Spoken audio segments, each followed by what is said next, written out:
जय श्री महाकाल। घर में भूत प्रेत बाधा शैतानी हरकत अगर किसी भी प्रकार की होती है तो उस घर में बहुत सारी समस्याएं आने लगती हैं। खुशियों में जैसे किसी की आग लग जाती है और लोग जहाँ सुनते हैं जो कोई बता देता है कि भाई यहाँ चले जाओ या इनसे मिलो या उनसे मिलो, कुछ खुद से खोज करते हैं कि हम इन बाबा के पास जाएं, उन जानकार के पास जाएं, पर उनकी समस्या ज्यों की त्यों बनी रहती है।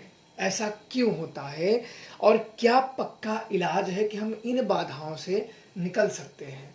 देखो, सर्वप्रथम आपको इस विषय में मैं आपको बता दूं कि मैंने इस लाइन में मुझे बहुत वर्ष हो गए हैं और मेरा जो खुद का अनुभव रहा है, भूत प्रेत कुछ कमज़ोर होते हैं, कुछ शक्तिशाली होते हैं। किसी को टोटके होते हैं, किसी को उतारा होते हैं, किसी को नागन होते हैं, किसी को प्रेत बाधा होती है, किसी को पटीदारी होती है, किसी को खिला दिए जाते हैं, किसी के घर में दान मार दिए जाते हैं, नमलदियत होते हैं, किसी के कोख बंधन कर दिए जाते हैं, इससे पुत्र प्राप्ति ना हो। किसी के घर में तो भूत प्रेत चलने की आवाज़ें आती हैं, पद चाप की, किसी के घर में गंध आती है, किसी के घर में परछाई दिखती है महिलाओं को अजीब अजीब सपने आते हैं, पुरुषों को सपने आते हैं, उनके घर में बड़ी अजीब बदबू आती है, खाने में बदबू आने लगती हैं और माहौल बिल्कुल बिगड़ जाता है।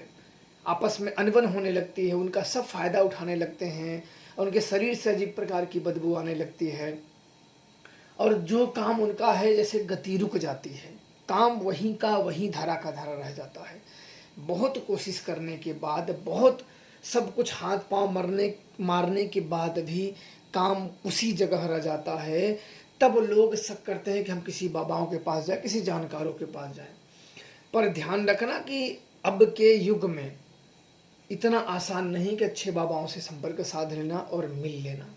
बहुत मशक्क़त करने पड़ते हैं, पता नहीं कितने धक्के खाने पड़े, कितने ठग मिले, कहाँ कितने ठगाए जाएं, कितने लुटाए जाएं, तब जाके कहीं हमें मिलते हैं। मिलते ज़रूर हैं, होते सभी जगह पे हैं, पर मिल वहाँ जाए।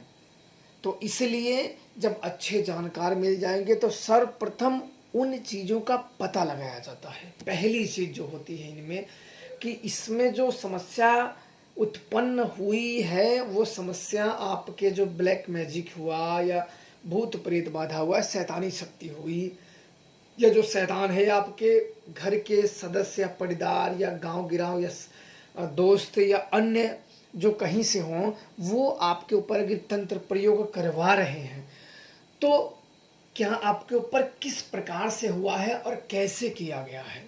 सर्वप्रथम यही जानकारी और यह जानकारों के ही पास यह देख सकते हैं, अन्यथा ये चीज़ नहीं ठीक कर पाओगे। आप सिंपल तरीके से मान सकते हो, किसी डॉक्टर के पास गए, अगर आपको हार्ट की प्रॉब्लम है, मानो हार्ट की आपको प्रॉब्लम है और आपको पैर के दर्द की दवा दे रहा है, तो क्या आप ठीक हो पाओगे? मरीज जो आपकी बीमारी है, जो शरीर की हार्ट की समस्या है, वो ज्यों की त्यों बनी रहेगी और वो और बढ़ती ही जाएगी दिन पर दिन। हो सकता है कि अगर सही इलाज ना हो तो आपकी उसमें जान भी जा सकती है। उसी प्रकार से इन तंत्र मंत्र प्रयोगों पे होता है। कोई अगर प्रयोग कर देता है तो अगर सही जानकार के पास सही मर्जों का, सही क्रियाओं का पता ना लगाया जाए तो ये बहुत हानिकारक होते हैं। ये लड़के पे आ सकते हैं, औरतों पे आ सकती हैं, लड़कियों पे आ सकती हैं। कभी कभी तो ये भूत रिश्तेदारों के पास चले जाते हैं। कोई इधर से ठेलता है, कभी उधर से फेंकता है, कोई उधर से फेंकता है।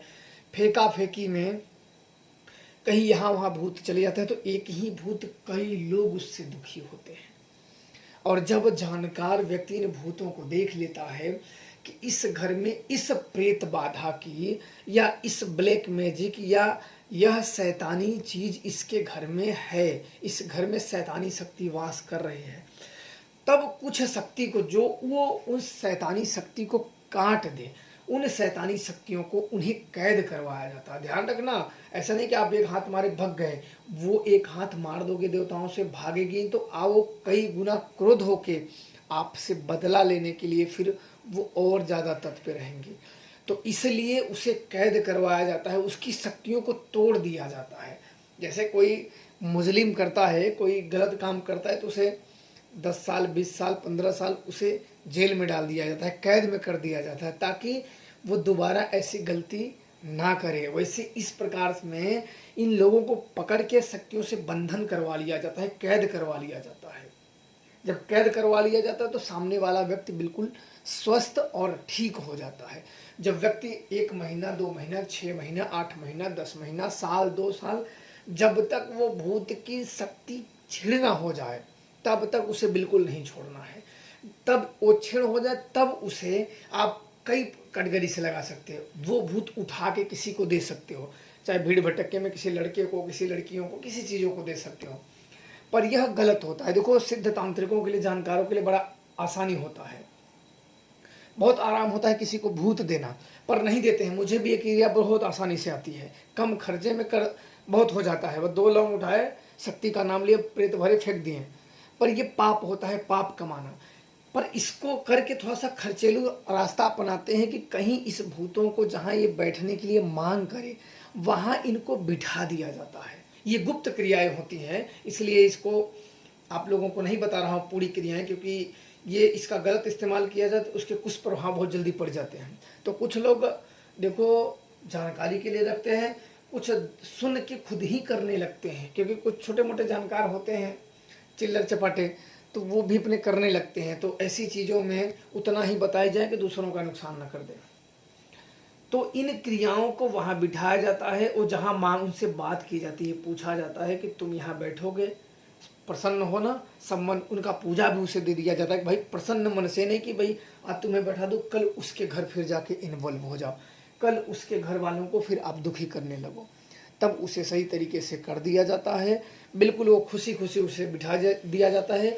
फिर जिस घर में शैतान बैठा है उस घर से हट जाता है और वह घर सदा सदा के लिए सुख और शांत हो जाता है।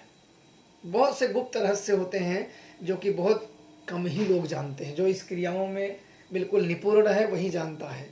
कोई देखो कम जानकार लोग या थोड़े बहुत जानकार लोग ऐसी चीज़ों को नहीं लड़ पाएंगे और नहीं कर पाएंगे, ध्यान रखना। और आशा करते हैं कि आप लोगों को जानकारी समझ में आ गई होगी। जय श्री महाकाल।